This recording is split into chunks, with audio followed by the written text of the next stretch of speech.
بسم اللہ الرحمن الرحیم۔ السلام علیکم پیارے ناظرین۔ ایک شخص کے ہاں صرف بیٹیاں تھیں۔ ہر مرتبہ اس کو امید ہوتی کہ اب تو بیٹا پیدا ہوگا، مگر ہر بار بیٹی ہی پیدا ہوتی۔ اس طرح اس کے ہاں 6 بیٹیاں ہو گئی۔ اس کی بیوی کے ہاں پھر ولادت متوقع تھی۔ وہ ڈر رہا تھا کہ کہیں پھر لڑکی پیدا نہ ہو جائے۔ شیطان نے اس کو بہکایا، چنانچہ اس نے ارادہ کر لیا کہ اب لڑکی پیدا ہوئی تو وہ اپنی بیوی کو طلاق دے گا۔ رات کو سویا تو اس نے عجیب و غریب خواب دیکھا۔ اس نے دیکھا کہ قیامت برپا ہو چکی ہے۔ اس کے گناہ بہت زیادہ ہیں جن کے سبب ان پر جہنم واجب ہو چکی ہے، لہٰذا فرشتوں نے اس کو پکڑا اور جہنم کی طرف لے گئے۔ پہلے دروازے پر گئے تو دیکھا کہ اس کی ایک بیٹی وہاں کھڑی تھی جس نے اسے جہنم میں جانے سے روک دیا۔ فرشتے اسے لے کر دوسرے دروازے پر چلے گئے۔ وہاں اس کی دوسری بیٹی کھڑی تھی جو اس کے لیے آڑ بن گئی۔ اب وہ تیسرے دروازے پر اسے لے گئے۔ وہاں تیسری لڑکی کھڑی تھی جو رکاوٹ بن گئی۔ اس طرح فرشتے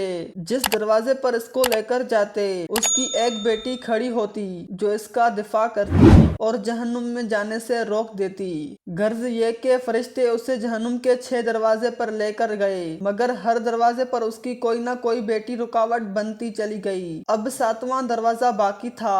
فرشتے اس کو لے کر اس دروازے کی طرف چل دیے۔ اس پر گھبراہٹ طاری ہوئی کہ اس دروازے پر میرے لیے رکاوٹ کون بنے گا۔ اسے معلوم ہو گیا کہ جو نیت اس نے کی تھی وہ بالکل غلط تھی۔ وہ شیطان کے بہکاوے میں آ گیا تھا۔ انتہائی پریشان اور خوف و دہشت کے عالم میں اس کی آنکھ کھل چکی تھی اور اس نے رب العزت کے حضور اپنے ہاتھوں کو بلند کیا اور دعا کی، اے اللہ تبارک و تعالی مجھے 7ویں بیٹی عطا فرما۔ اس لیے لڑکیوں کی پیدائش ہر رنجیدہ خاطر ہونے کے بجائے خوش ہونا چاہیے۔ ایمان کی کمزوری کی سبب جن بدعقیدہ لوگوں کا یہ تصور بن چکا ہے کہ لڑکیوں کی پیدائش کا سبب ان کی بیویاں ہیں، یہ سراسر غلط ہے۔ اس میں بیویوں کا یا خود کا کوئی عمل دخل نہیں، بلکہ میاں بیوی تو صرف ایک ذریعہ ہے۔ پیدا کرنے والی بستی تو صرف اللہ وحدہ لا شریک کی ہے۔ وہی جس کو چاہتا ہے لڑکا دیتا ہے، جس کو چاہتا ہے لڑکی دیتا ہے، اور جس کو چاہتا ہے لڑکی اور لڑکا ملا کر دیتا ہے، اور جس کو چاہتا ہے